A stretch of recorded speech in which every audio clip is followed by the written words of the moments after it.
నవరసంబులుకు నాట్య మయూరియై మూల శబ్దంబుల మోక్షహంస. నవరసంబులుకు నాట్య మయూరియై మూల శబ్దంబుల మోక్షహంస. పరమ పవిత్రమౌ పరమాత్మ గీతయే నేడు నాట్యం బాడుచుండెగనుమా. పరమ పవిత్రమో పరమాత్మ గీతయే నేడు నాట్యం బాడుచుండెగనుమ. మునిరతనార్యులు మోదిల్లు శిష్యుండు, మునిరతనార్యులు మోదిల్లు శిష్యుండు సహజాచలుని కంఠ శబ్దరీతి. అజ్ఞానతిమిరంబులంతంబుజేయ అనాదిబోధను వినుము ఆర్యులార. అజ్ఞానతిమిరంబులంతంబుజేయ అనాదిబోధను వినుము ఆర్యులార. వినుము ఆర్యులార. తెలిపే జ్ఞానేశ్వరుల్ గీతన్ దివ్య రీతి. తెలిపే జ్ఞానేశ్వరుల్ గీతన్ దివ్య రీతి. ఆణిముత్యమీ గ్రంథము అచలులార. ఆణిముత్యమీ గ్రంథము అచలులార. ఆదరించిరి గీతను అచల ఋషులు గురుని వాక్కుగా గ్రహించి గురుతుగనుడు. ఆదరించిరి గీతను అచల ఋషులు గురుని వాక్కుగా గ్రహించి గురుతుగనుడు. హరి ఓం శ్రీ గురుభ్యో నమః. నమో భగవతే వాసుదేవాయ. ఓం నమో నారాయణాయ. ఓం నమః శివాయ.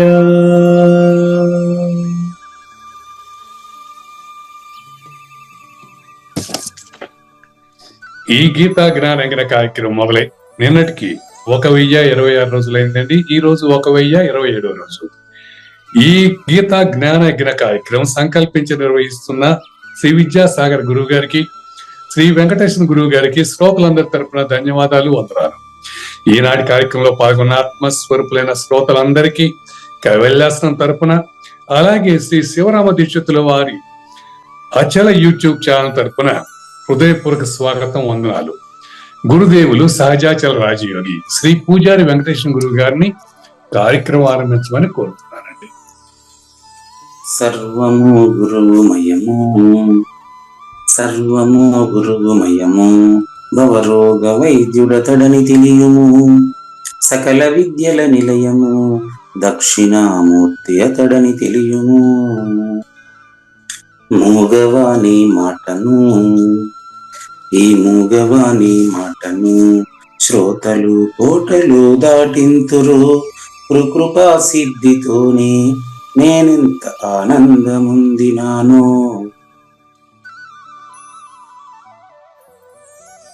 నిజయోగి శ్రీకృష్ణుడు, నిజ భక్తుడైనట్టి అర్జునుండు. వీరి సంవాదామృతం జనుల రమణ పాలిట అమృతం. వేదవ్యాసుడు దీనిని జనుల ఎద వికసించునట్లుగాను మహాభారతమందున వెలిగించే కోటి సూర్యుల వెలుగుతో నిత్య సత్య శాశ్వతమైన పరిపూర్ణంలో లేఖనే జరుగుతున్నట్లుగా విచారించబడుతున్నట్లు తెలియబడుతున్న పవిత్రమైన శ్రీమద్ భగవద్గీత జ్ఞానేశ్వరి జ్ఞాన యజ్ఞంలో వాళ్ళ 1027వ రోజు అంటే 2023 డిసెంబర్ 25వ తేదీన సోమవారం రోజున మరి రాజస కర్మ ఎలా ఉంటుందో తెలుసుకునే దానికి ముందుగా ఇక్కడ చాలా మంది నేను పరిపూర్ణాన్ని తెలుసుకున్నాను అని బాహాటంగానే చెప్పే ప్రయత్నం చేస్తున్నారు. అటువంటి వారికి సూచన గావిస్తూ అట్లా చెప్పడానికి వీలు లేదు నాయన. అంతెందుకు మీరు కూడా చాలా సార్లు సగటు శ్రోత తరపున ప్రశ్నించారు. స్పష్టంగా ఇంత చక్కగా తెలిసినటువంటి మనం పరిపూర్ణం తెలిసినట్టు చెప్పడంలో తప్పేముంది అని అడిగారు. కానీ మీ ప్రశ్న మీకే అడ్డమైంది. తర్వాత అర్థమవుతుంది, కన్ఫ్యూజన్ అవుతుంది. కానీ ఎలా చెప్తారు కొంతమంది, నేను గల మేను లేదని, నేను పరిపూర్ణుడండి ఈ ప్రపంచం అంతా లేదండి అంటాడు. ఈ ప్రపంచం అంతా లేదండి అనేవాడు ప్రపంచంలోనే చెప్తున్నాడా, బయట పోయి చెప్తున్నాడా? ప్రపంచం లేని దాంట్లోనే చెప్తున్నాడు కదా, లేని జగంలో చెప్తున్నాడు ప్రపంచం లేదని. కాబట్టి వాడు లేదని వాడికి తెలియదు.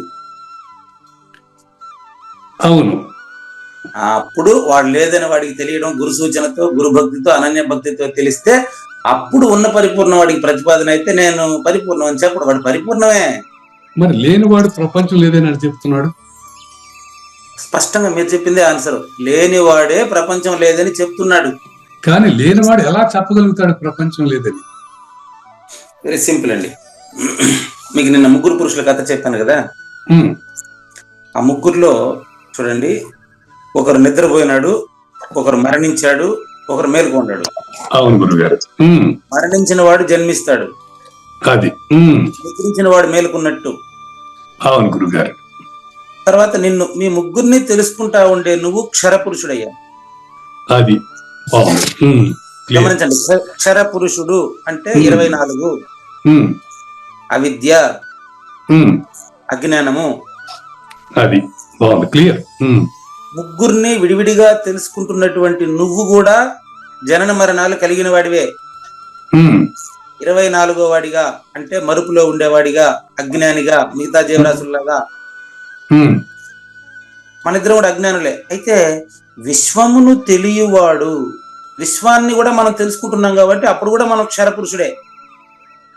అవును, లేని విశ్వంలో లేకనే లేదని తెలిసి నేను నిజమని చెప్పేవాడు అబద్ధమే కానీ ఆడు పరిపూర్ణుడు. ఎట్లా చెప్తా?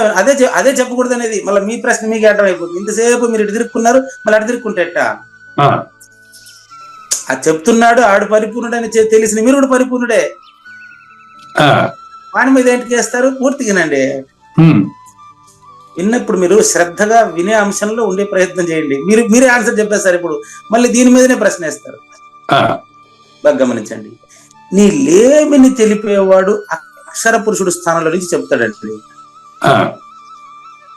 ఇప్పుడు నువ్వు కావూరి నాగేశ్వర ప్రసాద్ గా అజ్ఞానం అండి, పూజారి వెంకటేశన్ గా అజ్ఞానం అండి. మీ ఇద్దరు ఒకరికొకరు గురువుగా శిష్యుడుగా నటిస్తున్నారు అంతేను, మీరిద్దరు లేరయ్యా ఈ ప్రపంచంలో అని చెప్పేటువంటి ఆయన అక్షర పురుషుడు. 25 జ్ఞానము. అవును గురుగారు. చెప్పేవాడు కూడా లేదని నీకు తెలుసు. అయితే ఆ సద్గురుమూర్తి, ఆ పరిపూర్ణుడు ఏ దేహంలో నుంచి వచ్చి చెప్పినప్పటికీ ఆ చెప్పేటువంటి అతన్ని పరిపూర్ణుడుగా చూసేటువంటి జ్ఞానం నీకు వచ్చిన తర్వాత వచ్చిన జ్ఞానాన్ని వదలాలండి.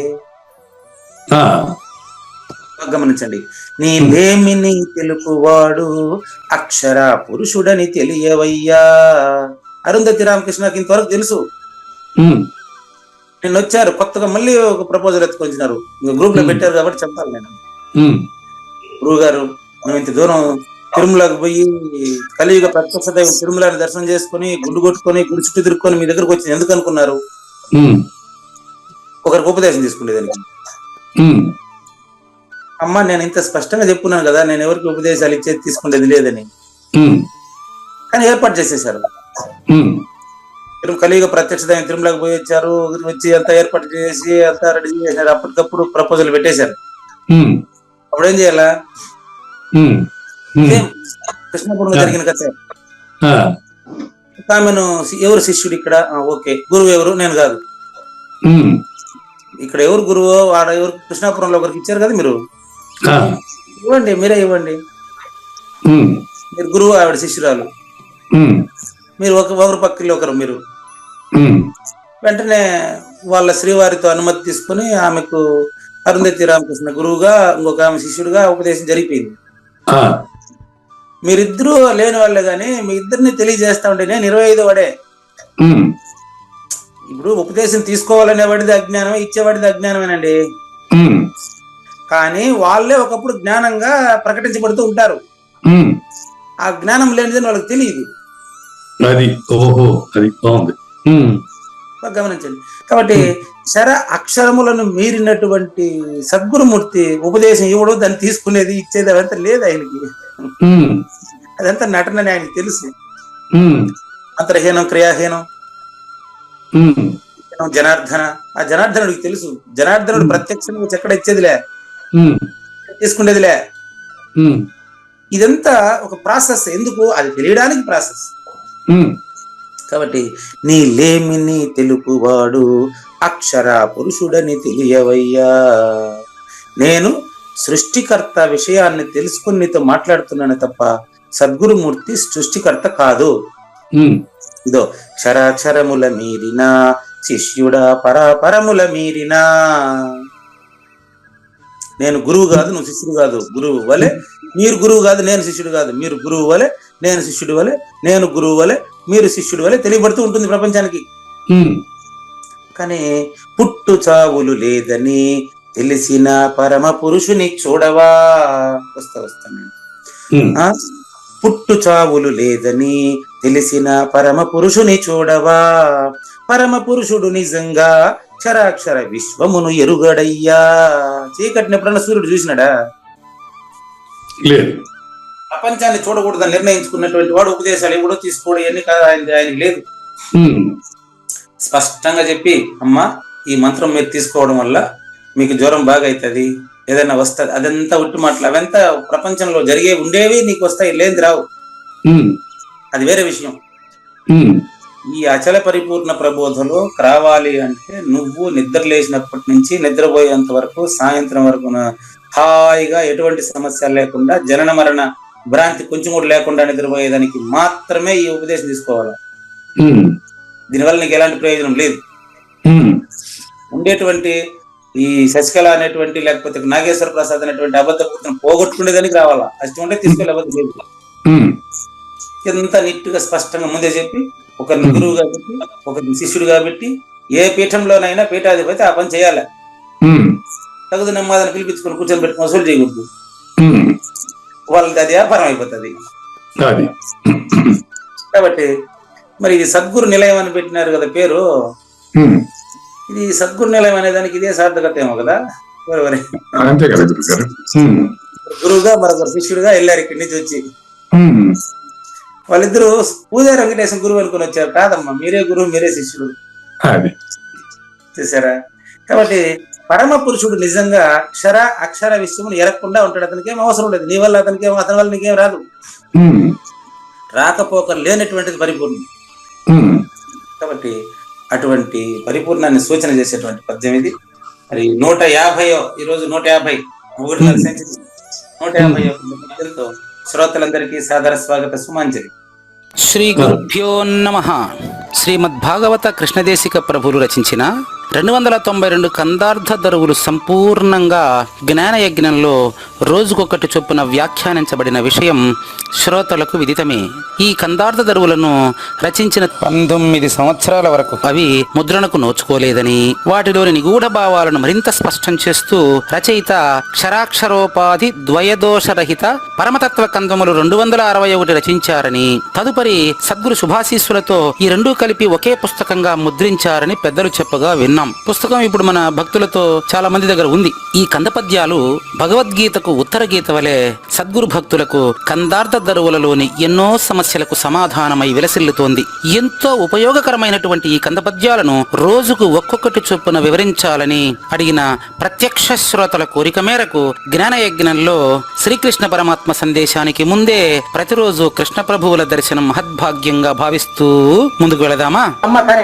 నేను గల మేను లేదని మేనునని ఉండి ఇట్లు మిడుకుట మేలా మేనును విడిచను వినియదు మానుగ నీవనకయున్న మాయవి సుమ్మి.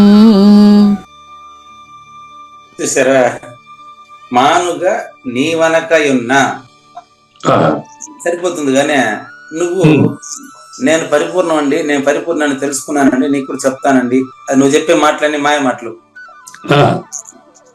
ఇది కృష్ణప్రభువులు ఇంత స్పష్టంగా చెప్తాడు, ఇంకేం కావాలి మీకు? మళ్ళీ నేను గలను మేను లేదు అంటే వాళ్ళు ఒక సూత్రం తెస్తారు. బ్రహ్మసత్యం జగన్మిథ్య అని చెప్పారు కదా, ఆ బ్రహ్మం నేను, ఈ ప్రపంచం అబద్ధం అంటాడు. అదే అర్థం అక్కడ. నేను గల మేను లేదని, ఈ ప్రపంచం అబద్ధం అని చెప్పేటోడు ప్రపంచం నుంచి బయటకు వచ్చి మాట్లాడాలా. నేను అడిగింది సరిపోయిందా? కృష్ణ ప్రభు అడుగుతున్నారు, నేను అడుగుతున్నా అనుకున్నారు మీరు మళ్ళీ. అవును, నిన్న చెప్పారు ముద్దుగా ఈ గ్రంథము పెద్దల ముందర చెప్పేదానికి ఇబ్బంది పడబాకు, ఏదైనా తప్పులు దిద్దుతారు, అంతవరకే నా పని. నేను పరిపూర్ణం అయిపోయినానండి, మీకు ప్రపంచానికి అంతా చెప్తానంటే అబద్ధాలు అవంతా. పరిపూర్ణం అయితేనని చెప్పి గొప్పలు చెప్పుకోకూడదు, కావాలని ఆశపడద్దు, అయినానని అబద్ధం చెప్పొద్దు. ఇది పండిత శిఖామణి చెప్పారండి, శిరోమణి శిఖామణి రాసినటువంటి శివానంద స్వామి చెప్పారండి. చూసుకోండి, ఇది చాలా స్పష్టమైన సూచన ఉండాలి ఇక్కడ. నేను అంటే అక్కడ సృష్టికర్తగా తను 25ని అపరోక్షం చేసుకుని ఉంటాడు, లేకపోతే అంతమందిని ఆకర్షించే వ్యాపారం చేయలేడు. సృష్టికర్తను స్పష్టంగా అందరిలో నేనే ఉండేదని తెలుసుకుని ఉంటాడు, కానీ ఆ గుర్తు పోగొట్టుకోలేదు అతను.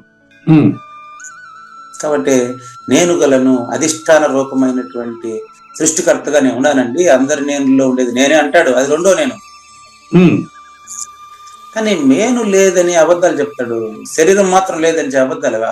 మాయా పరిణామమైన బ్రహ్మానికి శరీరంగా తోచబడుతుంది, ఇది మిథ్యాస్వరూపం అని శంకరులు చెప్పారు ఆల్రెడీ, ఈయన చెప్పాల్సింది మళ్ళీ. అయితే బ్రహ్మసత్యం జగన్మిథ్యలో బ్రహ్మసత్యం అంటే అచల పరిపూర్ణ పరబ్రహ్మం సత్యం అని అర్థం.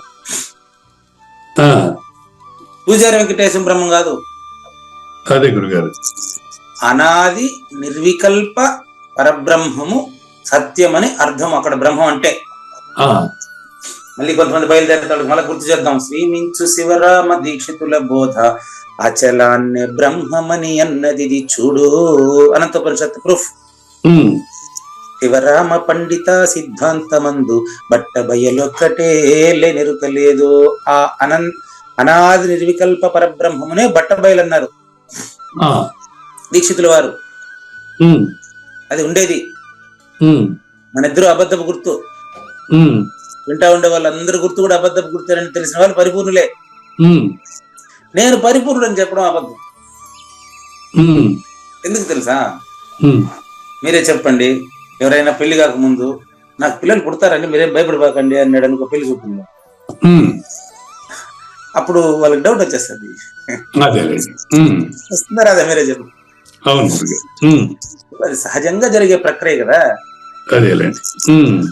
వాడు పెళ్లి కొడుకు వాడు భ్రాంతి వాడు పెట్టుకొని అన్ని మాట్లాడేసిన తర్వాత మీరేం భయపడిపోకండి, నాకు ఎలాంటి రోగాలు లేవు, నాకేమైనా రోగం ఉంది అనుకున్నారా అన్నాడు అనుకోండి, ఆ సబ్జెక్ట్ తెస్తే అందరికి డౌట్ వచ్చేస్తుంది. అవునా కాదా చూడండి? అవును గురుగారు.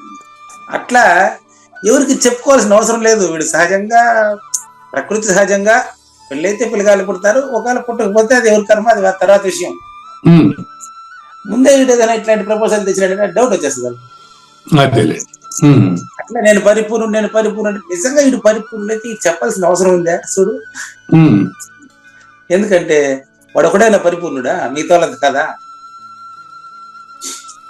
ఒకసారి ఆలోచించండి. సర్వము గురువుమయము, సర్వము గురువుమైనప్పుడు అన్నప్పుడు ఇది తప్ప ఏమీ లేదని మొదటిది మొరపెట్టుచుండు. మంత్రం మీద వేస్తారు గురువు, తను చెప్పడు. ఇది తప్ప ఏమీ లేదని మొదటిది మొరపెట్టుచుండు ముదమున వినుమా, అది మొదటి మంత్ర సారాంశం. అంటే అచల పరిపూర్ణం మాత్రమే ఉంది అన్నప్పుడు అంతటా పరిపూర్ణమే ఉంది. అదే నువ్వు కావూరు నాగేశ్వర ప్రసాద్ కాదు, ఇది నిజం. తెలుసుకోవడం తెలుసుకోకపోవడం నీ ఇష్టం. అది నీ సాధన పైన, నీ ఆలోచన పైన, నీ శ్రద్ధ పైన ఆధారపడి ఉంటుంది. నాకేం సంబంధం? నీ శ్రద్ధ పైన ఆధారపడి ఉంటుంది అది తెలుసుకోవడం. అంటే నా పూర్వకర్మ సంస్కారాల పైన ఆధారపడి ఉంటుంది తెలుసుకోవడం. గురువు సూచన చేస్తాడు అంతే. అట్లా తెలిసి నువ్వు ఊరుకుండాలనే తప్ప అధిష్టాన రూపమైనటువంటి దాన్ని తాను అని భ్రమించడం వల్ల, 25వ దాన్ని పరిపూర్ణమని వాడు భ్రమించడం వల్ల అట్లా ప్రకటిస్తాడు. వాడు మాయే. అందుకని నేను లేదని, నీవు ఉండి ఇట్లు మినుకుట మేలా. శరీరం ఎంతగా చెప్పేది అన్నమాట. నువ్వు అవునండి, శరీరం లేకుండా అటు పక్కన వచ్చి చెప్పబోయే చూద్దాం. సహజంగా అది మిడుకుట, అబద్ధాలు చెప్పడం. మిడుకుట అంటే అబద్ధాలు చెప్పడం, అనుకోవడం కూడా ఎరికేనయ్యా. అబద్ధాలు చెప్పడం, అనుకోవడం ఇంటంతా ఏం పనులు ఇవంతా? నువ్వు అనుకుంటేదానికి నువ్వు వేడన్నావు చెప్పు. సూర్యుడి వలన రాత్రింబవళ్ళు ఏర్పడును. ఆన్సర్ కరెక్టే. సూర్యుడి దగ్గర రాత్రి ఉందా, పగులుందా? రాత్రి లేదు, ఉన్నది ఒకటే వెలుగు. అదే అక్కడ రాత్రి లేదా అన్నప్పుడు పగులుంది అని చెప్పాల్సిన పని ఉందా? లేదు. అదే విధంగా నువ్వు ద్వంద్వాతీతుడని తెలియబడితే మళ్ళీ కొత్తగా ఉపదేశాలు ఇచ్చి డబ్బులు తీసుకుని వ్యాపారాలు చేస్తావా? నిజంగా తెలుసుంటా? నువ్వే చెప్పు. నిజంగా నీకు నువ్వు పరిపూర్ణని తెలిస్తే ఏం ఆశించి అతనికి 500 రూపాయలు తీసుకుని ఉపదేశం ఇస్తున్నావు, 5000 రూపాయలు తీసుకుని పట్టా ఇస్తున్నావు? నాకు చెప్పబోయా ఇప్పుడు ఆన్సర్ చెప్పు.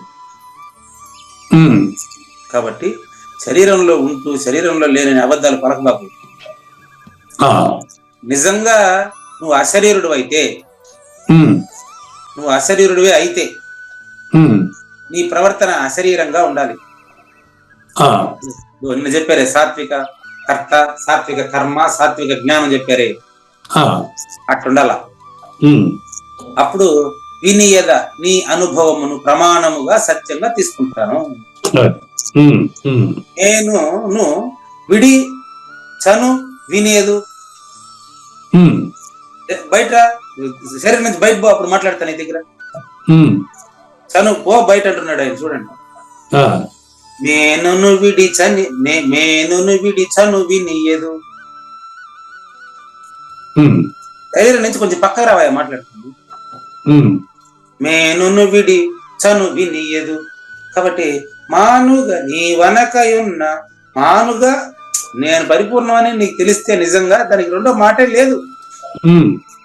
అంతేగాని ఊరికే నేను పరిపూర్ణమైన అబద్ధాలు చెప్పబాకు. నీవు నీ శరీరంతో పాటే లేనివాడవుతావని తెలుసుకోవాలి. మాట్లాడేవాడు లేనివాడని మాట్లాడుతున్నప్పుడే తెలియాలి. అది ఎప్పుడు అంటే దక్షిణామూర్తి స్తోత్రంలో చెప్తాడు. ఏమని? విశ్వం దర్పణ దృశ్యమాన నగరీ తుల్యం నిజాంతర్గతం. ఇది ప్రబోధ సమయే తెలియాలి, బోధిస్తున్న సమయంలోనే తెలియాలి. ప్రపంచం అనేది అద్దంలో కనిపించే బొమ్మలాగా నీ మనసు అనే అద్దంలో కనిపించేటువంటి నీ ప్రతిబింబము, 25వ దాని ప్రతిబింబము. దానికే కర్మ సిద్ధాంతం వర్తిస్తుంది. దైవజ్ఞ శ్రీనివాసమూర్తి గారు పెట్టినారు. నాకు ఇప్పుడు అది క్లాస్ లో ఉన్నా కాబట్టి అది చెప్పలేకపోయినా ఇప్పుడు చెప్తున్నా చూడండి.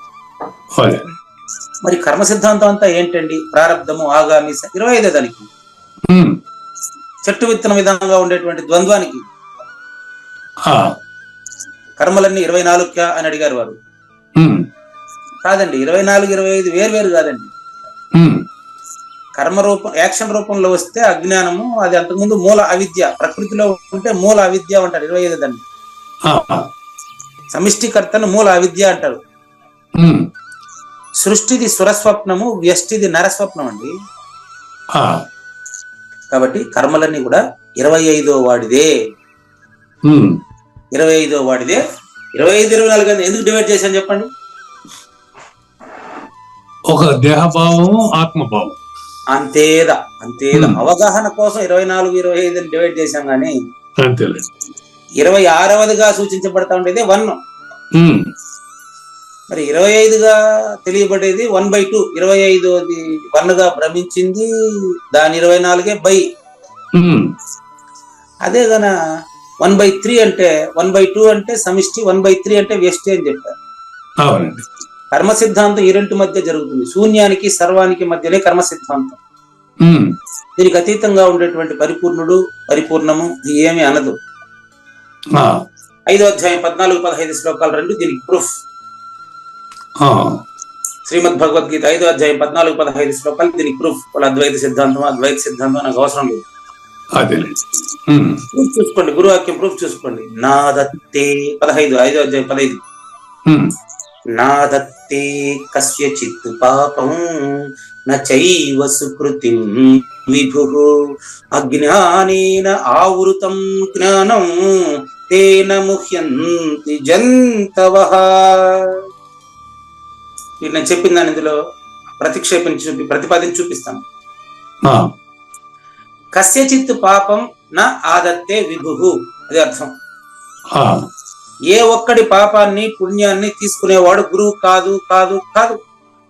ఆ, కస్యచిత్ పాపం నచైవ కస్యచిత్ సుకృతం ఆ, విభుః నా ఆదత్తే.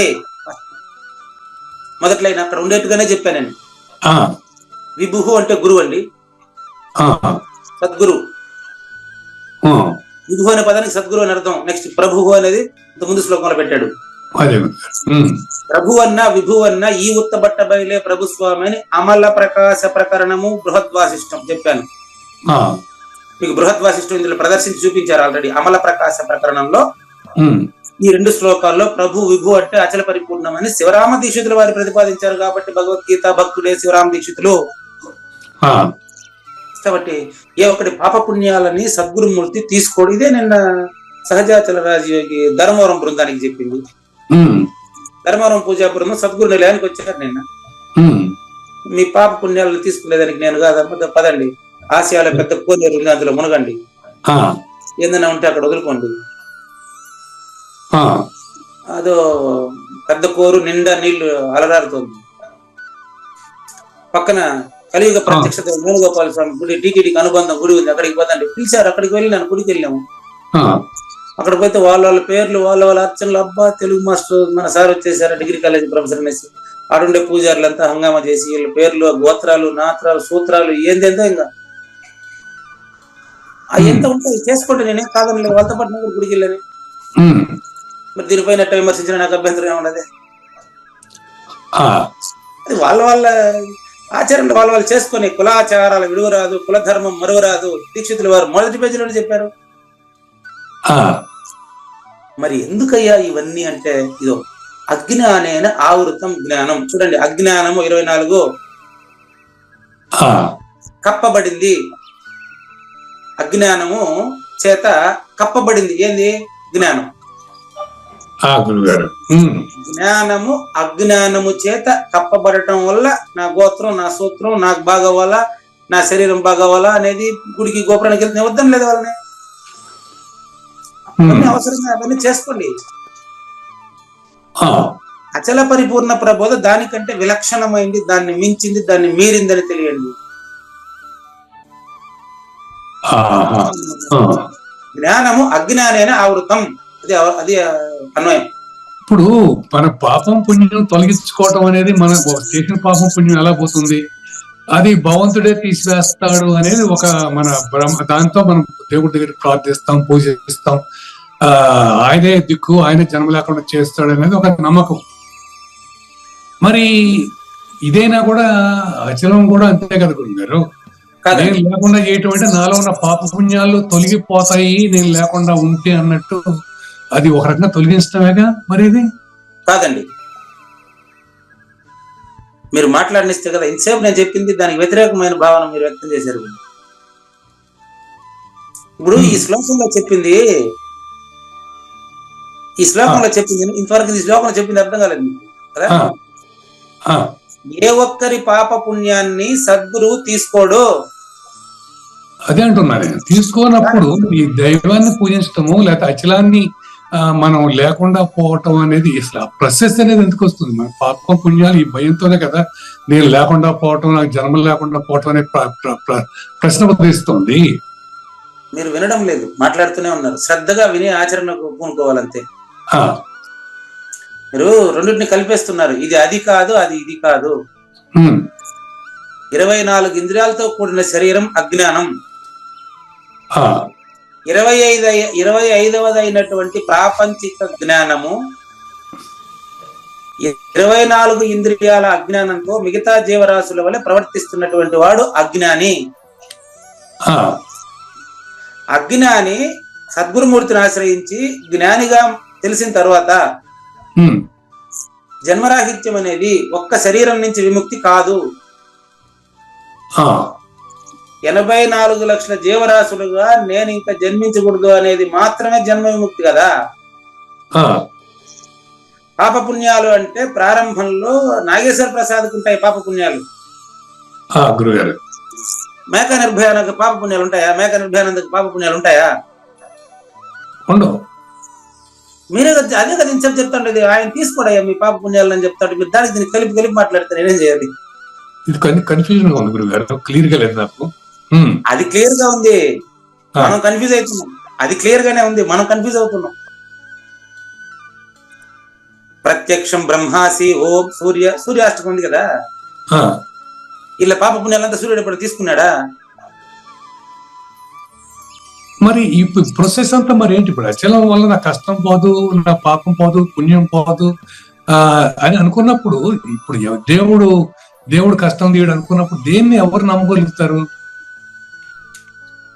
అదే మీరు సేమ్ మీ దాంట్లోనే మీరు ఉండారు తప్ప, అయ్యా ఎవరి పాప పుణ్యాలని గురువు గారు తీసుకోరు అనేది మొదట్లేనండి. అవును. నా ఆదత్తే కస్యచిత్ పాపం, ఎవరి పాపాన్ని కూడా తీసుకోడు. అవును. నచైవ సుకృతం నా ఆదత్తే విభు, ఎవరి పుణ్యానికి ప్రతిఫలాలని గురువు ఇవ్వడు. చిత్రగుప్తుడు అంటే అర్థం ఏంటంటే నీకు పాప పుణ్యాలు ఇచ్చేవాడు నీలో ఉండి నీకే ఇస్తున్నాడు అంటే ఆ యొక్క భ్రాంతి సంస్కారం అంతా నీదే. ఓకే. ఒక మూట బియ్యంలో అన్ని కిందకి పైకి పోస్తే, ఒక మూట బియ్యం కింద పోస్తారండి. కింద పోసిన తర్వాత ఏ బియ్యపు గింజ ఎక్కడ ఎన్నో నెంబర్ బియ్యపు గింజ గుర్తుపడతారా? లేదు. ఒక బియ్యపు గింజ లాంటి వాడు పూజారి వెంకటేశం. 84 లక్షల జీవరాశులు బియ్యపు మూట లాంటిది. గురుగారు ఇంతమంది పాప పుణ్యాలను రాసుకుంటా కూర్చోన్నాడు అంటే ఇది సినిమా ఇదేమన్నా? లేదు. ఎవడి పాప పుణ్యం వాడిదే. అవును. ఎవరి ప్రపంచం వాడిదే. అన్ని ప్రపంచాలు లేవు, ప్రపంచం ఒకటే అయినప్పటికీ ఎవరి ప్రపంచం వాడికి, ఎవరి గుణం వాడిది. చిత్తంలో సత్తు అనేది సృష్టికి సంబంధించినటువంటి శక్తి అండి. అవును. సృష్టికి సంబంధించిన సత్తు ఇక్కడ చిత్తుగా ఎరగబడేటువంటిది సంస్కారం. ఈ చిత్తులో వీడికి సంబంధించినటువంటి ఆలోచనలు గుప్తంగా ఉంటాయి, అందుకని వాడి స్వభావం మారదు.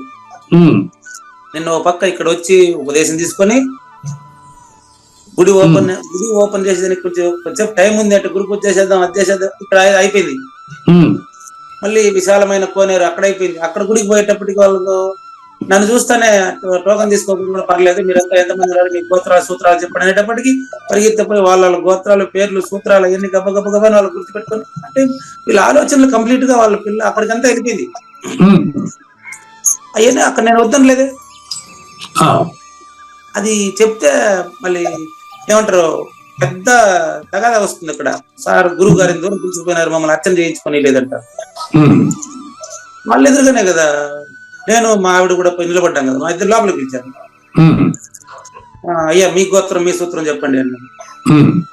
ఎందుకంటే మన గురించి వాళ్ళకి ఆల్రెడీ ఇన్స్ట్రక్షన్స్ ఉన్నాయి. లేదండి స్వామి పేరుగా చేయండి అనేటప్పటికీ అదేదో వాళ్ళ మంత్రాలు చెప్పుకున్నారు అనుకోండి. నేను సపరేట్ గోత్రం సూత్రం లేదు నాకు. అది కాబట్టి అది ఎప్పుడైతే వాళ్ళని ఇప్పుడు మీరు గుడికి పోయేటప్పుడు మీ పేరు చెప్పబాకండి, మీరు అర్థం చేయించబాకండి అని చెప్తే అది అజ్ఞానం అవుతుంది. చెయ్యండి అని చెప్తే జ్ఞానం అవుతుంది. రెండు నేను అన్నానా? చేయండి అన్నానా, చేయకూడదు అన్నానా? అది గురువు పని. మరి ఏం తీసుకోవడం చెప్పి ఇంత స్పష్టంగా చెప్తా ఉంటే మీరు భగవంతుడు అంటారు, అచలం అంటారు. మీరు భగవంతుడు అంటే ఏమనుకుంటా ఉన్నారు, అచలం అంటే ఏమనుకుంటారు నాకంటే తెలుస్తుంది. మీరు విచారిస్తే మీరు పేర్లు ఏమైనా పెట్టుకోండి, సృష్టికి సంబంధించినదే సృష్టి, సృష్టికి అతీతమైంది సృష్టి కాదు. కళకు సంబంధించినటువంటి ఆలోచనలే కళ. గాఢ నిద్రలో కళ లేదు. భూమికి సంబంధించిందే రాత్రింపగుళ్ళు, సూర్యుడి దగ్గర అవి లేవు. చేపకు సంబంధించిందే జనన మరణాలు, నీటికి దానికి సంబంధం లేదు. జనన మరణాలు నీటికి సంబంధించి చేపకు సంబంధించింది. జనన మరణాలు చేపకు సంబంధించినవి, నీటికి సంబంధించినవి కాదు. చేప మరణం మనిషి చేతిలో ఉంటది, అంతే గురుగారు. మనిషి చూపు చేప చేతిలో.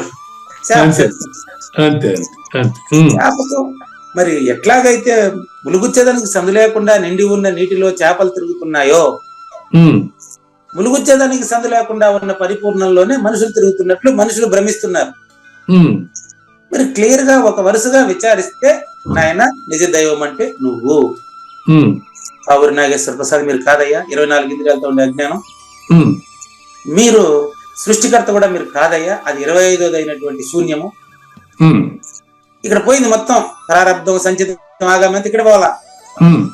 దీన్ని జ్ఞానాగ్ని దగ్ధ కర్మ అని అంటారు. అజ్ఞానం చేత నువ్వు నాగేశ్వర ప్రసాద్ అనుకున్నావు నాయన, సృష్టికి సంబంధించిన జ్ఞానం వస్తే నువ్వు సృష్టికర్త అనుకున్నావయ్యా. ఇంతవరకే ప్రారబ్ధం, ఆగామి, సంచితం, రోగాలు బాగు చేస్తాడు, పాపాలు, పుణ్యాలు ఎంత దీని లోపలే. ఇప్పుడు ఎలాగంటే సృష్టికర్త సంబంధమైన జ్ఞానం కనుక నేను సృష్టికర్త అనుకున్నాను. ఓకే, దాని కిందనే కదా ఉంటాయి మీరు చెప్పే కథలు, పాపాలు, పుణ్యాలన్నీ. అసలు పాపం అంటే ఏం తెలుసా, పుణ్యం అంటే ఏం తెలుసా? చూడండి, ద్వంద్వాలండి. ద్వంద్వాలు అంటే పరపీడనం పాపాయ, పరోపకారం పుణ్యాయ. నువ్వు ఉపకారం చేయడం అంటే అర్థం ఏం తెలుసా? ఎవ్వరికి అపకారం చేయకుండా ఉండడాన్ని ఉపకారం అన్నారు. అసలు ఆ రెండుగా ఎట్లా కనిపిస్తుంది మీకు? నాకు అర్థం కాదు. ధర్మం అంటే ఏంటి? అధర్మం చేయకుండా ఉండడమే ధర్మం. ధర్మం అనేది కొత్తగా లేదు. నిన్న పెట్టాను కదా చతుర్వేద పురుషార్థాల్లో ధర్మం గురించి రాశాను చూడండి. చూడండి, ఎవరిని ఇబ్బంది పెట్టుకుంటా ఉంటే అది పుణ్యం, ఎవరిని ఇబ్బంది పెడితే పాపం. ఇబ్బంది పెడితే పుణ్యం, ఇబ్బంది పెట్టకపోతే పాపం. అంతేనండి. తిప్పి చెప్పినారేమే. ఇప్పుడు ఏం చెప్పినారు మీరు? తిప్పి చెప్పారు, మళ్ళీ ఒకసారి వినండి. అదే, ఇబ్బంది పెడితే పాపం, ఇబ్బంది పెట్టకపోతే పుణ్యం. ఈ రెండు ఒకటే. అదే గురుగారు, ఈ రెండు మీ నోట్లో నుంచి వచ్చాయి కాబట్టి ఈ రెండు ఒకదానికి బొమ్మ బొరుసు లాంటిది అంతే తప్ప ఈ రెండుకి అతీతమైన గురువు నీ పాపాలని పుణ్యాలని తీసుకోడు. దీనికి అతీతమైన విషయాన్ని చెప్తా, నువ్వు కూడా అదే అని తెలుసుకోవాలంటే. కనుక అజ్ఞానం చేత ఆవరించబడి ఉండడం వలన కర్మ సిద్ధాంతం వర్తింపజేస్తారు. కర్మ సిద్ధాంతాన్ని మీరు దీన్ని జ్ఞానాగ్ని దగ్ధ కర్మ అని పరిపూర్ణత. కనుక మరి 150వ పద్యంలో నేను సత్యము, ప్రపంచం అబద్ధమని అబద్ధాలు చెప్పబోకండి. నిజంగా మీరు సత్యం అయితే ప్రపంచం అబద్ధం అన్నారు కాబట్టి అబద్ధమైన శరీరం నుంచి బయటకు వచ్చి మాట్లాడండి అని ఎవరైనా ప్రశ్నించండి అని కృష్ణ ప్రభువులు 150వ పద్యం సారాంశం. ధన్యవాదాలు తెలియజేస్తూ మనం రాజస కర్మ అంటే ఏంటో తెలుసుకోబోతున్నాం. మనకు 20 నిమిషాల టైం ఉంది. రైట్, చూడండి. నిన్న మనం సాత్విక కర్మ నిన్న తెలుసుకుని సాత్విక కర్మ ఎట్లుంటుందంటే జ్ఞానేశ్వర దగ్గర పెట్టుకోండి. నియతం సంగరహితం అరాగద్వేషత కృతం అఫల ప్రేప్సున కర్మ యత్ తత్ సాత్వికం ఉచ్యతే. ఇది 9. అంటే కర్తృత్వ అభిమానం లేకుండా, ఫలాపేక్ష లేకుండా చేసేటువంటి పురుషుడికి ప్రారబ్ధం, సంచితం, ఆగామి ఉంటాయా? ఉండు. అతను గురువు, మీరు అదే స్వరూపమే మీది. అప్పుడప్పుడు సామాన్య శ్రోతల కోసం మీరు దిగి వచ్చి అందరి తరఫున ప్రశ్నిస్తూ ఉంటారు. అదేం కాదే గురుగారు, అజ్ఞానంతో చాడటమే కానీ అంత లేదు నాకు. చెప్పండి గురుగారు. అంతేనండి, అజ్ఞానంతో ప్రశ్న, జ్ఞానంతో సమాధానం. గురుగారు, ఒకరు అజ్ఞానంతో ప్రశ్నిస్తారు, ఒకరు జ్ఞానంతో సమాధానం చెప్తారు, ఇద్దరు ఒకటే. కానీ మరి ఈ రెండుకి అతీతమైనటువంటి వాడికి పాపపుణ్యాలు ఉండవు. ఈ రెండుకి కలిసి ఉండేటువంటి వాడు ఎట్టుంటాడు ఇప్పుడు తెలుస్తుంది. అజ్ఞానంతో ప్రశ్న, జ్ఞానంతో సమాధానం. రెండు కలిసి ఉండేవాడు కలగలిపి కన్ఫ్యూజ్ చేసుకుంటా ఉండేవాడు. ఈడు 24వ శ్లోకంలో ఉండేవాడు. వాడికి అది చూద్దాం కానివ్వండి. శ్రీ భగవాన్ ఉవాచ. శ్రీ భగవాన్ ఉవాచ. యత్తు కామేప్సునా కర్మ. యత్తు కామేప్సునా కర్మ. అహంకారేణ వా పునః. సాహంకారేణ వా పునః. క్రియతే బహుళాయాసం. క్రియతే బహుళాయాసం. తద్రాజసముదాహృతం. తద్రాజసం ఉదాహృతం. అంటే ఎవరైతే కోరికతో పని చేస్తాడో అక్కడ అహంకారం ఉంటుంది. కోరిక లేకుండా పని జరిగే చోట అహంకారం ఉండదు కాబట్టి వాడు పరిపూర్ణుడు. నేను పరిపూర్ణం అని చెప్పడు. వీడు అపరిపూర్ణుడు. వీడు పని చేయడం వల్ల ఎక్కువ ఆయాసం పొందుతూ ఉంటాడు. నిజానికి పని చేయడం వల్ల కదా ఆయాసం, మంచి చెడు మిక్సింగ్ అయి ఉండేటువంటి ప్రతిఫలాన్ని కోరేటువంటి పని చేయడానికి ముందే ఆయాసం. వీడికి ఎంత లంచం తీసుకోవాలంటే తీసుకునే ముందే భయం వీడికి ఉంటుంది. గవర్నమెంట్ ఉద్యోగం రూల్ ప్రకారం లంచం తీసుకోకూడదు, కానీ ఇస్తానని ఆశ పెడుతున్నారు. ఇప్పుడు తీసుకోవాలి వద్దా, ఇక్కడి నుంచి టెన్షన్ మొదలైతే ఇంకా తీసుకునేలే. ఇట్లా మిక్చర్, సత్వగుణం తమోగుణం కలిసిందే ఇది. ఈ కన్ఫ్యూజన్ ఎన్నాళ్ళు వీడు పోగొట్టుకుంటాడో నాకు తెలియదు. కానీ ఆ కన్ఫ్యూజన్ ఎలా ఉంటుందో ఇప్పుడు చూపిస్తారు. 1027వ రోజు 2వ భాగం. అట్లా గురుగారు. వాడు మూర్ఖుడు అంట చూడండి. ఎత్తదనే మూర్ఖుడితోనే మొదలెట్టాడు వ్యాఖ్య. ఎక్స్ప్లెనేషన్ నేను చేశానండి, మీకు ప్రతిపదార్థమైంది. ఎవరైనా మూర్ఖుడైన మనిషి తన ఇంట్లో తల్లిదండ్రులతో ఎప్పుడు ఒక్క నిమిషం కూడా మధురంగా మాట్లాడాడు. వాడు ఎప్పుడు ఇసురుకుంటా, పిల్లాన్ని ఇసురుకుంటా, భర్తని ఇసురుకుంటా, ఇట్లా ఎప్పుడు కొట్లాడుకుంటా ఉంటాడు. కానీ బయట ప్రపంచంలో మాత్రం భలే అత్యాదరంగా భలే మాట్లాడుతుంటాడు, భలే స్పష్టంగా మాట్లాడుతుంటాడు. కొంతమంది బయట భలే నీతులు చెప్తూ ఉంటారు. దీనికి మీకు చిన్న ఉదాహరణ చెప్తాను, వాళ్ళ పేర్లు ఎంత వద్దు. మేము హ్యూమన్ వాల్యూస్ క్లాసులు ట్రైనింగ్ లో ఉన్నాము, 7 రోజులు ట్రైనింగ్. నాకు ఎవరి చరిత్ర ఏమిటో నాకేం పని, నేను అందరితో పాటు రూమ్ లో ఉన్నాను. అప్పుడు ఒక ఆయన మా కొలీగ్ ట్రైనింగ్ లో ఉండే ఒక ఆయన చెప్తాడు, ఈవిడే మొగుడిని వదిలేసి ఊర్లు తిరుగుతా ఉంది, ఈవిడ మనకు హ్యూమన్ వాల్యూస్ ట్రైనింగ్ నేర్పిస్తుంది అంటున్నాడు ఆయన. చూడండి, దాంతో మనకేం పని అండి? అంటే ఆ మాట అనకూడదు మనం. ఆ మాట అని ఆ పాప మనం కూడా మూట కట్టుకున్నట్టే లెక్క. అంతేనా కాదా? ఆవిడ స్థితి ఆవిడది అనుకో, దాంతో మనకేం పని? నేను పరిపూర్ణం అవ్వాలా, నేను వాల్యూ నేర్చుకోవాలా, నేను సమాజంలో సంతోషంగా జీవించాలని నాది కదా పని. కాబట్టి అట్లా మాట్లాడుకోకూడదు అనమాట. బయట మాత్రం అన్ని భలే నీతులు చెప్తూ సమాజానికి మంచి నీతి వాక్యాలు చెప్తూ ఇంట్లో మాత్రం పాటించడు వాడు. వీడినే ఇటువంటి కర్మను ఏమంటారంటే రాజస కర్మ అంటారండి. ఇంట్లో ఉండే తులసి మొక్కకు ఎప్పుడు ఒక్క నీటి పొట్టు కూడా పోయాడు, కానీ బయట ద్రాక్ష తీగలకు మాత్రం పాలతో తడుపుతానంటాడు. దాని అర్థం అది. ఇంట్లో పాటించడు గానీ బయట పోయి భలే నీతులు చెప్తా ఉంటాడు. అట్లా నిత్య నైమిత్తిక కర్మలు చేసేదానికి తాను కూర్చున్న ప్రదేశం నుండి కూడా లేడు వాడు. ఇంట్లో వాడు బనిను వాడు ఉతుక్కోడు, వాడు డ్రైవర్ వాడు ఉతుక్కోడు. కానీ బయట వేదికల పైన మాత్రం వీడు ఎవరి పనులు వారే చేసుకోవాలని నీతి చెప్తా ఉంటాడు. ఇదే రాజస కర్మ. ఆయన పాటించకుండా ఎట చెప్తాడు? వాడికి అర్హతే లేదు, వాడికి మూర్ఖుడు వాడు. కాబట్టి తనకు లాభించే పని వచ్చినప్పుడు మాత్రం శరీరానికి ఎంత కష్టం అన్నా సరే వెనుకాడు. చూడండి, మరి చూడండి, మంచి పంటను పండించేదానికి విత్తనాలు నాటేటప్పుడు విత్తనాలు ఎక్కువగా నాటితిమి అని ఎన్నడూ అనుకోం మనం. అవును. అటుండాలనే తప్ప యథేష్టంగా లాభించును అనే ఆశ ఉండే చోట ఇప్పుడు ధన వ్యయం ఎక్కువగా చేసేస్తాడు. దీనికి ఉదాహరణతో సహా ఎక్స్ప్లెయిన్ చేస్తున్నట్టు. ఉదాహరణకి ఒక రసాయన శాస్త్రవేత్త స్పర్శమణి గురించి తెలుసుకున్నాడు అనుకోండి. వాడు సైంటిస్ట్ కూడా కానీ మా క్లాసులో ఎప్పుడు దీని గురించి స్పర్శమణి గురించి మాట్లాడుతూ ఉంటాడు మా హరిబాబు సార్ మా కాలేజీలో. అది స్పర్శమణి అంటే నాకు తెలుసు అని అంటూ ఉంటాడు. మరి అది ఏందో తెలియదు, నాకు తెలియదు ఇంతవరకు, ఆయనకు తెలుసు. స్పర్శమణి అంటే అర్థం తెలుసు కదా మీకు? అదే మన బంగారాన్ని, అదే కదా మీరు చెప్పేది, వినూన్ బంగారం. ఇంకా పైకి తీయండి, ఇంకా పైకి, అది స్పర్శమణి కింద చూడండి. స్పర్శమణి ఇనుముని స్పర్శమణికి తాకిస్తే ఇనుమంతా బంగారు అవుతుంది అని తెలుసుకున్నాడండి వాడు. రాజస కర్మ ఎలా ఉంటుందో తెలియడానికి ఇప్పుడు ఈ కథ.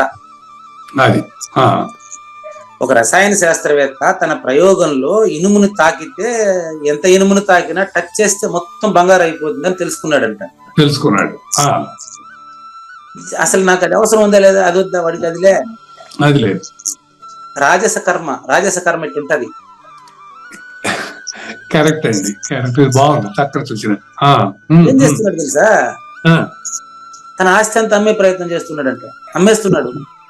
అదే ఏం చేయబోతావా అంటే, నాకు అక్కడ 4 ఫ్లాట్లు ఉన్నాయి, అక్కడ 4 ఫ్లాట్లు ఉన్నాయి, నా ఫ్లాట్లు బిల్డింగ్లు అన్ని అమ్మితే 25 కోట్లు వస్తాయి. 25 కోట్లకి ఎంత ఇనుము వస్తుంది అని లెక్కేసుకుంటాడు. ఇప్పుడు 25 కోట్లకి ఇనుము ఎంత కేజీ? ఇప్పుడు ఎంక్వైరీ చేస్తాడు. 25 కోట్ల రూపాయలకి ఇనుము కొంటే ఇప్పుడు కేజీ, ఇది వాడి ఆలోచన. అది నాకు అవసరం లేదు, అది వద్దా?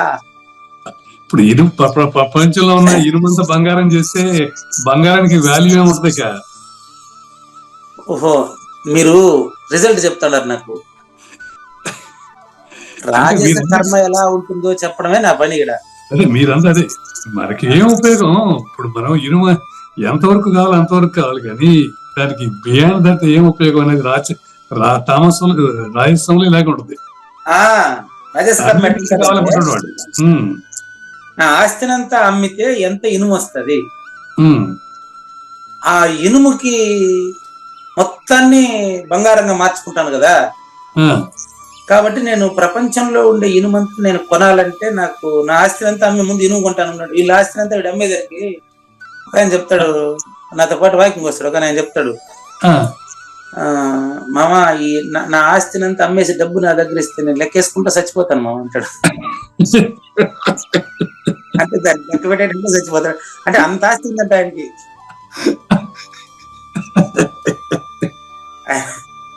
అట్లా అంటాడు ఆయన. ఎంతసేపు ఆయన చెప్పేది మనం చెప్పేది ఆయన వినడు. ఇదంతా నీకు సంబంధం లేదు మామ, ఎందుకు ఆ మాట అంటావు? అసలు నువ్వు కేవలం ఇందులో 84 జీవరాశులు జీవం అంతే, నువ్వు దీనికి సంబంధమే లేదు, నా ఆస్తి అంటే ఎందుకు అంతసేపు ఆలోచిస్తాడు గురించి? ప్రాణం పుట్టుకోమంటే ఏమి లేదు. అది వదిలేసి ఈయన రసాయన శాస్త్రవేత్త ఇనుము కొనేదానికి తన ఆస్తిని అంతా అమ్మేస్తాడు. వీడు అన్ని ఆస్తులు అమ్మి అగ్రిమెంట్ చేసి రిజిస్టర్ చేసి ఆ డబ్బంతా ఎత్తుకొచ్చి పెట్టుకుంటే వాళ్ళు ఎంతమంది దొంగలు ఎత్తిపోతారు, ఇది ఆలోచించట్లేదు. మీరు మొత్తం కొనేస్తారంటున్నాడు. ఎట్ట పెట్టుకోగలడండి? నీ చేతిలో ఆ రోజు ఖర్చు అయినట్టు జోబులో పెట్టుకుంటేనే నీ దగ్గర డబ్బు ఉంటది. నీ జోబి కొంచెం గుడ్డిగా కనపడినా, చేతిలో పర్సు కనపడినా, దాంట్లో డబ్బు ఉందని ఎవరికైనా తెలిసినా నీ వెనకాల దొంగలు పడతారా? తెలుసా? కాబట్టి రసాయన శాస్త్రవేత్త పరుసవేది ఇనుమును తాకితే బంగారం అయిపోతుంది అని తెలుసుకుని తన ఇంట్లో ఉండే ఆస్తి అంతా అమ్మేసేంత మూర్ఖుడు వీడు, ఈ రాజసకర్త గురించి చెప్పాలనుకున్నది నేను. ఎంతుంటే ఏం ఉపయోగం? కాబట్టి లాభించనున్న ఫలం మీద మాత్రం వాడికి దృష్టి అంతే. ఎంత కష్టమైనా కామ్య కర్మ అది కావాలని కోరే కర్మ, కామ్యకర్మ. రాజస కర్మ కామ్య కర్మ, ప్రతిఫలం ఆశించి చేసే కర్మ అది. దానికి మంచి ఉదాహరణతో సెట్ చేశాడు గురుగారు. ఈ విధంగా ఎంత అత్యధికముగానైనా కర్మలు చేస్తాడు గాని అతనికి అవన్నీ అతి కొద్దిగానే కనిపించను. ఏం లేదు, నాకు ఇప్పుడేం అంత బాగా తిరిగిగానే ఉన్నాను అంటాడు. ఏం రా ఇంకా నాకు డబ్బు లేదని మా తమ్ముడిని చెప్తే, ఏం లేదనా నాకేమో ₹1,00,00,000 వస్తా ఉంది, 1,50,00,000 కోటి కొనేసి ఉన్నాను, ఏం చేయాలంటాడు. మా తమ్ముడు నాకు పలానా చోట ఎందుకు రా డబ్బు అట్ట పెట్టుకున్నావు, అది ఇచ్చేయచ్చు కదరా అని అడిగితే వాడు అంటాడు అనమాట, ఏం లేదనా నాకేమో ₹1,00,00,000 ఇది అమ్ముతున్నా, 10,000 టోకన్ తీసుకున్నా, వేరే చోట 1,50,00,000 కోటి కమిట్ అయిపోయినా అంటాడు. మరి ఇప్పుడు వీడు కమిట్ కాకుండా ఎప్పుడు ఉంటాడో తెలియదు నాకు. అతడు కళాశలో చిక్కుకొని ఉన్నందువల్ల ఆ మాట ఒప్పుకోడు. నాకేం పని లేదు, నేను తీరిగ్గానే ఉన్నానంటాడు. కళాశలో చిక్కుకొని ఉన్నందువల్ల తాను చేసే కామ్యకర్మలన్నీ చక్కగా ఆడంబరంగా చేస్తాడు. మళ్ళా ఈయన మాటలు మాట్లాడతాడు, మళ్ళా తేటగా మాట్లాడినట్టు కనిపిస్తాడు. మళ్ళా దానితో పాటు చూడండి, అతడు తాను చేసే పనులన్నిటిని లోకానికి చాటుకొని పోతూ ఉండాలనుకుంటాడు. ప్రపంచానికి కూడా నేను చేసిన ధర్మకార్యాలను తెలియాలంటాడు. మరి ప్రపంచం అంతా కూడా కర్మలన్నింటినీ చేయువాడను నేనే అని చెప్పుకుంటాడు అనమాట. అక్కడ గుడి కట్టించినాను, ఇక్కడ చర్చికి నేను 10 లక్షలు ఇచ్చినాను, ఈ గుడికి 4 లక్షలు ఇచ్చినాను, ఇదంతా ప్రపంచం చెప్పుకోవాలన్నమాట. చెప్పుకోవాలి. నేనేనని చెప్పుకొని నా మహత్యాన్ని ప్రకాశితం నడుచుకుంటే పని చేస్తాడు వాడు. ఇది రాజస కర్మ. అది రాజస కర్మ. అతనిలో ఉండే కర్తృత్వ అహంకారము అతను తన తండ్రి లేదా గురువుల గొప్పతనమును కూడా లక్ష్య పెట్టనంత అధికంగా ఉంటుంది. కర్తృత్వ అహంకారం బాగుందండి. ఎప్పుడు కూడా అక్కడ చాలా ఇంపార్టెంట్ పాయింట్ అండి. ఈడ కూడా సూచన చేస్తాను. ఎక్కడైనా ఏదైనా దాన ధర్మాలు చేయాల్సిన అవసరం వచ్చినప్పుడు ఒక సూచన, అంతే సూచన. ఇప్పుడు కూడా తన తల్లిదండ్రుల పేరుతో చేయాలి అంటారు. ఏదైనా మీరు చేయాలనుకున్నారు, ఏదైనా ఇప్పుడు ప్రాపర్టీ అంతా తిరుమలకి ఇవ్వాలనుకున్నాడు పూజారి, రాస్తాడు దానిపైన, నాకు జన్మనిచ్చిన కన్న తల్లిని గురువుగా భావించి, క్లిప్పింగ్ చూసుంటారు, నాకు జన్మనిచ్చిన మానవ జన్మకు నాకు కారణమైనటువంటి నా కన్న తల్లి కుప్పమ్మ జ్ఞాపకార్థం నాకు సంక్రమించిన యావదాస్తి తిరుమల అన్నదాన కార్యక్రమానికి కైంకర్యం, ఆ పదం ఉంది, కైంకర్యము చేయడం, ఆ పదానికి అర్థం కూడా తెలియదు నాకు. కైంకర్యం అది నేను ఇచ్చినట్టు కాదండి, నాకేళ్ళ నుంచి వచ్చింది, సంక్రమించబడింది, అది అట్లా పోయింది అంతవరకు. సంక్రమించబడింది, అక్కడ పోయింది, మొత్తం మీదేగా, మొత్తం మీదేగా. అది నాకు తెలియదు అప్పుడు. ఇప్పుడు కర్తృత్వ అహంకారం వల్ల తల్లి, తండ్రి, గురువు వీళ్ళ ముగ్గురిని వదిలేస్తాడు వాడు. నేను చేసినానంటాడు, ఆ వల్లే నువ్వు గొప్పోడైనావు అని మాట్లాడతాడు. వీళ్ళ తల్లిదండ్రులు లేకపోతే వీడే లేదనే అజ్ఞానం అనే జ్ఞానమే లేదు వాడికి. తల్లిదండ్రుల వల్లే కదా, తల్లిదండ్రుల కర్మ వల్లే కదా ఈ శరీరం. అవునండి. నా ద్వారా ఏం చేయబడినప్పటికీ వాళ్ళే కదా తొలి గురువులు. అవును. నిజానికి దక్షిణామూర్తి స్వరూపం వాళ్ళే కదా. అవును. అది తెలియజేసిన గురువులోనే తల్లిదండ్రిని మనం చూసినప్పుడు తల్లి తండ్రి గురువుతో సమానమే కదా. ఇప్పుడు నేను మాట్లాడేదంతా నా కన్న తల్లి పెట్టిన భిక్ష కదా. అవును. ఈ దృష్టి వాడికి ఉండదు. అవును. అది రాజస కర్మ. దీన్ని బట్టి కర్మ ఎప్పుడు బంధించదు మనిషిని. కర్మ వల్ల, కర్మ ద్వారా జరిగే ఆలోచనే బంధిస్తా ఉందని తెలుస్తా ఉంది. ఇప్పుడు మనం ప్రాణం తీసే జ్వరము ఏ ఔషధమును అంగీకరించదు. విషజ్వరం వచ్చి ఆ రోజు వాడు కాలగర్భంలో కలిసిపోవాలని ఉంటే వాడికి ఔషధాలు పనిచేయవు. అంతే. వీడికి పరిపూర్ణ బోధ పనిచేయదు. వీడికి అట్ట ఆలోచించి అట్ట తీసుకోవాలి. ఒక పదాన్ని తీసుకునేటప్పుడు ఉదాహరణ ఎట్టనే తీసుకోకూడదు. అంతే గురువు. టైం వస్తే ఔషధం పనిచేయదు, డాక్టర్లో పనిచేయదు, డాక్టర్ ఉపయోగం లేదు. ఆ విధంగా రాజస గుణం ఉండేవాడికి పరిపూర్ణ బోధ చెప్పరాదు.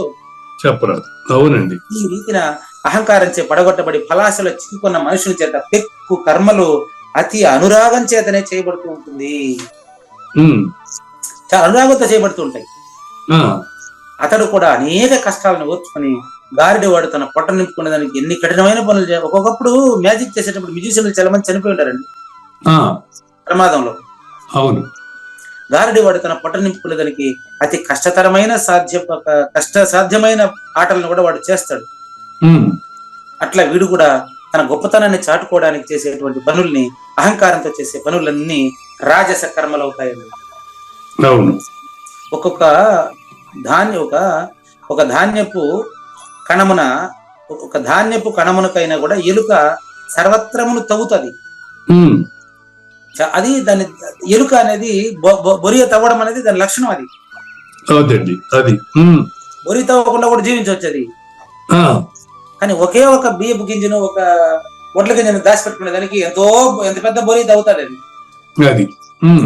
మనిషి కూడా అంత జంతువుతో సమానమే. రాజస కర్మ పాటించేటువంటి మనిషి జంతువుతో సమానమే. అంతేనండి. ఇప్పుడు అహంకారంతో చేసే కర్మ రాజస్వం అనేది క్లియర్ కట్. ఓకే. అట్లా నాచు కొరకై కప్ప సముద్రమునంతా మలినం చేస్తాడు. నాచు అది తినేది, నాచు ఇవే కదా అట్లాంటిదే. అదే గురుగారు. కేవలం భిక్షానికి పాముని స్పష్టంగా మచ్చిక చేసుకుని, ప్రాణాంతకమైనటువంటి పాముని మచ్చిక చేసుకుని దాన్ని తీసుకుని ఇంటింటికి వీధికి తిరుగుతాడు భిక్షకే. అవును. అంతేనా కాదు? అవునండి. ఇట్లా అనేక కష్టాలు అనుభవించి తన లాభానికి చేయబడే అన్ని కర్మలు రాజసములని పిలువబడును. కానీ కొందరికి ఈ విధమైన కష్టములు అతి ప్రియంగా ఉంటది. వాడిని మీరు ఏం ఇప్పుడు మార్చలేరు. అటువంటి వాడు తనకు తావచ్చే సద్బోధన తెలుపమని గురువు దగ్గరికి కావాలి తప్ప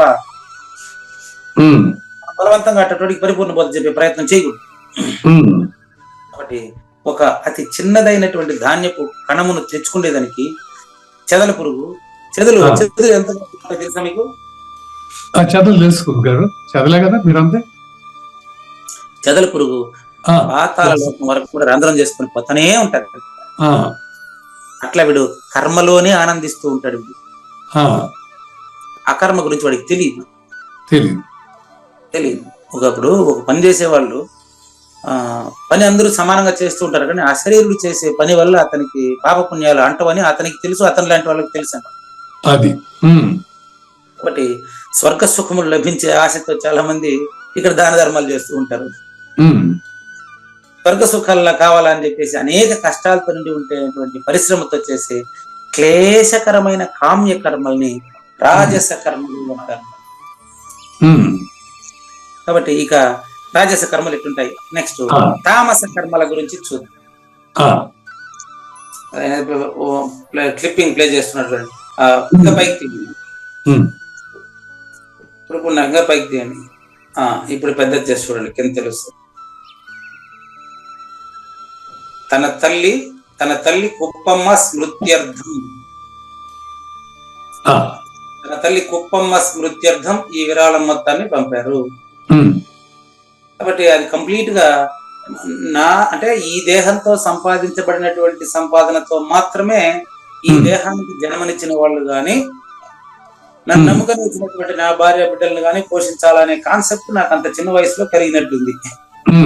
అది కొన్ని జన్మతః వచ్చేస్తాయండి, పూర్వజన్మ పుణ్యోదయమును అంటారు. అది అంత ఈజీ కాదు గురుగారు, అలా రావటం అనేది అంత ఈజీ కాదు, అంత సహజం కాదు గురుగారు. మేము ప్రాక్టికల్ గా మనం చూస్తున్నాం కదా, మేము నిత్య జీవితంలో మేము చేయలేము ఆ పని. ఓకే, ఇంకా 4 నిమిషాలు ఉంది, అందులోపు ఈ తామస కర్మ గురించిన శ్లోకాన్ని చూద్దాం. ప్రతిసేపు చెప్పింది రాజస కర్మ, ఇప్పుడు చెప్పబోయేది తామస కర్మ. శ్లోకం నంబర్ 25. ఓకే గురుగారు. అనుబంధం క్షయం హింస అనపేక్ష్య చ పౌరుషం మోహాదారభ్యతే కర్మ యత్తత్ తామసం ఉచ్యతే. ఇక్కడ హింస అనేది ప్రధానం అండి. ఇక్కడ తామస కర్మ అంటే ఒకరికి ఇబ్బంది కలిగినప్పటికీ నేను జీవిస్తాను. మానవుడు అంటే తనకున్న సౌకర్యాలు తన అవసరానికి మూడించులు ఎక్కువ ఉందంటే మానవుడు. లేదు నాకు ఇంకా చాలలేదు అనేవాడు రాజసుడు, రాక్షసుడు.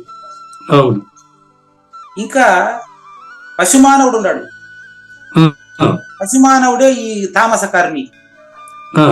వాడు ఏం చేస్తాడంటే నాకు కావాల్సిన సంపాదన ఇతరులకు అన్యాయం చేసి, లంచం తీసుకుని, దౌర్జన్యం చేసి, హత్యలు మానభంగాలు చేసి సంపాదిస్తాననేవాడు తామస కర్మి. అవన్నీ వాడు చేసే పనులన్నీ నిందా పనులే ఉంటాయి. కాబట్టి ఏ కర్మమైతే హానిని, హింసను, సామర్థ్యం ఇవన్నీ ఆలోచించకుండా కూడా ఒక పని చేసి డబ్బు సంపాదించాలా, దారి దోపిడి, లంచాలు ఇట్లాంటివన్నీ ఉంటాయి కదా. అంటే అనుబంధం చూడవాడు హింసను పట్టించేవాడు. కేవలం సంపాదనే చూసుకుంటాడు కానీ దానివల్ల హింస కలుగుతుంది కదా, ఒకరికి ఇబ్బంది కలుగుతుంది కదా అని కూడా ఆలోచించాడు. అటువంటి తామస కర్మ గురించి తర్వాత లేనిది లేదు లేదు, ఉన్నది లేకపోవుట లేదయ్యా, ఈ గొప్ప మర్మమంతా నీ వలన తేటగా తెలిసెనయ్యా, భోగలాలసుల చేత శ్రమలతో అహంకారుల చేతను చేయబడు కర్మలన్నీ రాజస కర్మలని చెప్పబడును, మంచి చెడ్డలు చూడక హానిని హింసను గుర్తించక అజ్ఞాన భావంబుతో చేయబడు కర్మలు తామసంబు. శ్రీకృష్ణుని పలుకును సూటిగా తలపల మునిరత్నమే, శ్రీమించిన భావమై సద్గురువు చెప్పకనే చెప్పెను గదా. సద్గురాత్మండు మంగళ అమ్మ కానండి. జయ మంగళం నిత్య శుభమంగళం, జయతు జయ మంగళం మహోత్సవ మంగళం, జయ మంగళం నిత్య శుభమంగళం, జయతు జయ మంగళం మహోత్సవ మంగళం. శ్రీమించున చలంబు సూచించినటువంటి దక్షిణామూర్తికి దండమిడుతూ, శ్రీమించున చలంబు సూచించినటువంటి దక్షిణామూర్తికి దండమిడుతూ, శ్రీ మహావిష్ణువు సూర్య భగవానుడు యాజ్ఞవల్కి జనక రాజ ఋషికి జయ మంగళం నిత్య శుభమంగళం, జయతు జయ మంగళం మహోత్సవ మంగళం. అయం వ్యర్థ బాహ్య కోపిన భవతి అనే సుఖయోగి సాంది పరుసుల వరుస, అయం వ్యర్థ బాహ్య కోపిన భవతి అనే సుఖయోగి సాంది పరుసుల వరుస, దీనినే శ్రీకృష్ణ పరమాత్మ వద్దనే ఎరిగరిగిన ఉద్ధవార్జునులకు జయ మంగళం నిత్య శుభమంగళం, జయతు జయ మంగళం మహోత్సవ మంగళం. శ్రీ అల్లమా ప్రభు బసవేశ్వరుండును బ్రహ్మానంద రామానంద స్వామి, శ్రీ అల్లమా ప్రభు బసవేశ్వరుండును బ్రహ్మానంద రామానంద స్వామి, నవరసాలు లిఖించు నాట్యమయూరిగా గీతను మలచిన జ్ఞానేశ్వరులకు జయ మంగళం నిత్య శుభమంగళం, జయతు జయ మంగళం మహోత్సవ మంగళం. కబీరు దాసుడు సహజానంద గురుడు రామావధూతయు రాజితముగా, కబీరు దాసుడు సహజానంద గురుడు రామావధూతయు రాజితముగా, అంబికా శివయోగి శ్రీవేమన నిరంజన వెంకయ్య తిరువెంగళార్యులకును జయ మంగళం నిత్య శుభమంగళం, జయతు జయ మంగళం మహోత్సవ మంగళం.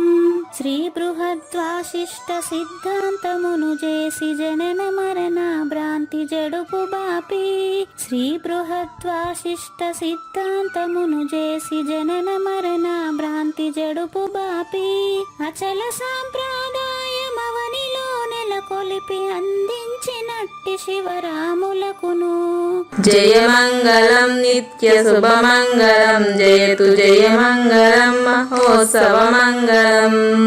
మెప్పైన బోధల తిప్పలు బాపిన అప్పయ్య మంత్రియు అచల గురులు, మెప్పైన బోధల తిప్పలు బాపిన అప్పయ్య మంత్రియు అచల గురులు, పరశురామ సీతారామ స్వామి ప్రభులు నరసింహ యోగి గురువర్యులకును జయ మంగళం నిత్య శుభమంగళం, జయతు జయ మంగళం మహోత్సవ మంగళం. కంద కందార్థముల నందించి బృందముకు రంది పాపిన కృష్ణ ప్రభువునకును, కంద కందార్థముల నందించి బృందముకు రంది బాపిన కృష్ణ ప్రభువునకును, పలుకులా కందనిది పరబయలు ఇది అని పలికిన ఫీల్కాన లక్ష్మణునకు జయమంగళం నిత్యశుభమంగళం జయతు జయమంగళం మహోత్సవమంగళం. ఫీల్కాన లక్ష్మణుల ప్రియ శిష్యవర్యుండు అవధూతయని పేరావనియందు.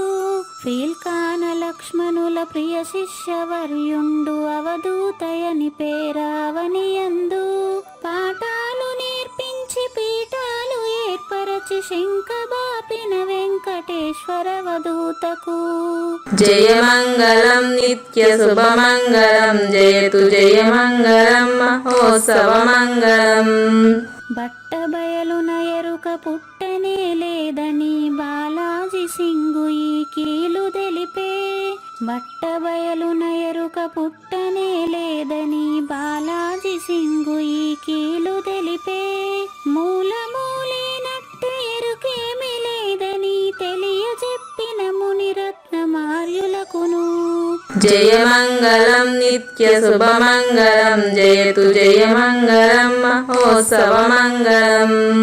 నరస్వప్నము వంటి సురస్వప్నమిది అని పరిపూర్ణ దర్శినిని ప్రకటపరచి. నరస్వప్నము వంటి సురస్వప్నమిది అని పరిపూర్ణ దర్శినిని ప్రకటపరచి. సహజాచల రాజయోగి సద్గురు కృపచ సాంప్రదాయక గురుల సరసన జేరే. జయమంగళం నిత్యశుభమంగళం జయతు జయమంగళం మహోత్సవమంగళం.